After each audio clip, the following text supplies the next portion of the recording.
I'm Julia Gage Seiberling, Shaw now. I was Judy all the time I was a grandchild here. This is my sister.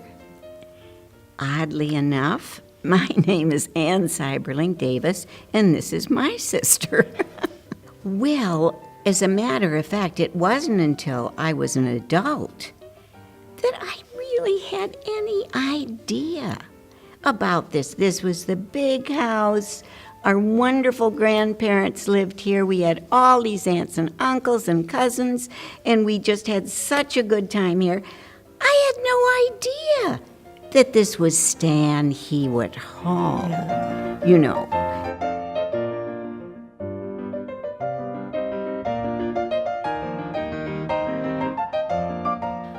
Not For Us Alone.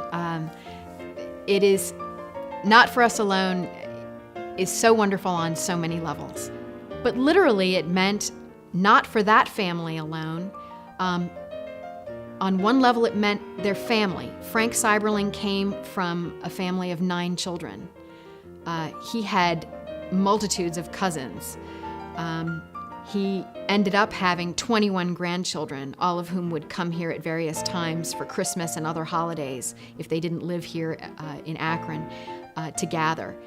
He viewed Stan Hewitt as a vehicle to bring his family back together in a wonderful and beautiful environment, in an environment made of bricks and mortar and steel that was lovely inside, but in a natural environment that was food for the soul and the spirit outside. He was able to welcome his business associates here, so it's wonderful to be able to have a business meeting when you have a Fortune 1000 company to run and you need to sell product. How wonderful to break the ice by bringing people to a beautiful environment that's better than any local hotel. Not For Us Alone from a cultural and a civic standpoint.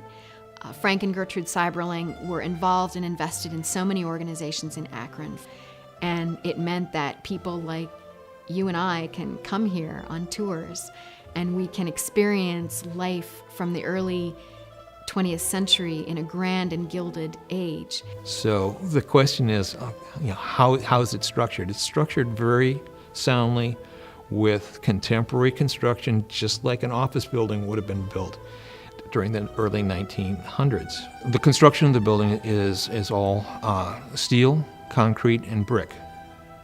And then what you see as far as the detailing inside of it is the skin, as far as the wood paneling, the wood flooring.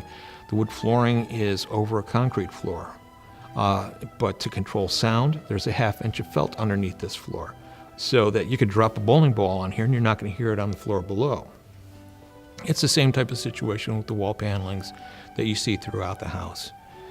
They're all detailed very well as far as Tudor detailing and the planning, but it's underneath all of that is early 20th century high-tech construction. It's just a treasure. It's just something like in our own homes. I think we have the things that we delight in, and I think this is one of the treasures of Akron and always will be.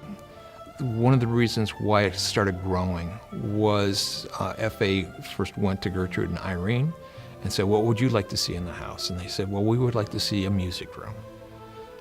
So he was thinking, okay, a small music room is fine. Then he went to the boys and said, well, if the boys said, well, if they can have a music room, we would like to have a swimming pool or a gymnasium. And so there is, in this house, there is a music room with a gymnasium below it, and then there's also a swimming pool on the lower level as well, below his office wing. Because of Gertrude's attention to detail, it's very well detailed as far as a Tudor revival home, or a Tudor-styled home. As far as the technology that was available at the time, that's in here. So if the technology was available, it's here. Granny Cy this was just her home, that she had had a lot to do with its planning.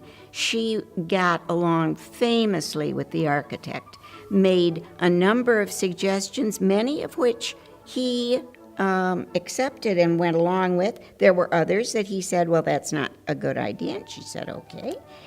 But I had no idea that, it was so special. It is preserved so that people today can have the feeling that the Cyberlings had, which was what is over the entryway door. Welcome as thy need may be, find here gladness, happiness, peace, and sanctuary. And that is from Gertrude's mind and heart to all of her guests. The past is why we were able to do this, because there were visionaries who realized that to let this house, well, I don't know what the alternative would have been had the community not been willing to take it over. But I think historians will tell you, in no matter what community, unless you're a Gettysburg or what have you, it's always a challenge to keep people's attention on the past. If we don't remember it and regard it and treasure it and know it, we sometimes are in danger of repeating mistakes that could be avoided had we paid attention to what happens in certain circumstances. So you just have to keep that spark alive, and there'll always be that core of people who work on behalf of sustaining the history that reminds us of where we've come from and the legacy and where we might go. There are few greater blessings than to be able to appreciate your ancestors. And it's hard to live up to. I could not even try, but I love what they did, and I love telling their story, and I'm so grateful that it's able to be told.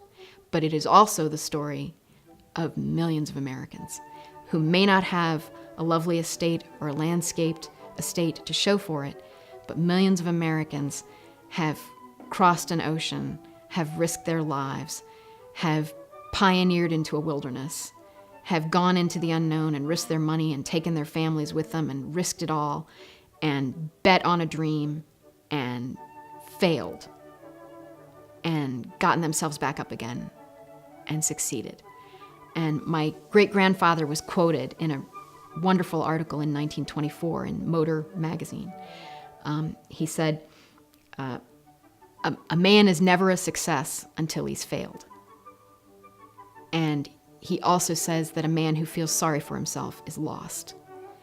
He just had confidence in himself and in the people around him, and he wouldn't feel sorry for himself because he'd been too blessed, he'd been given a good mind, he'd been dealt a great hand, and he wasn't going to give up.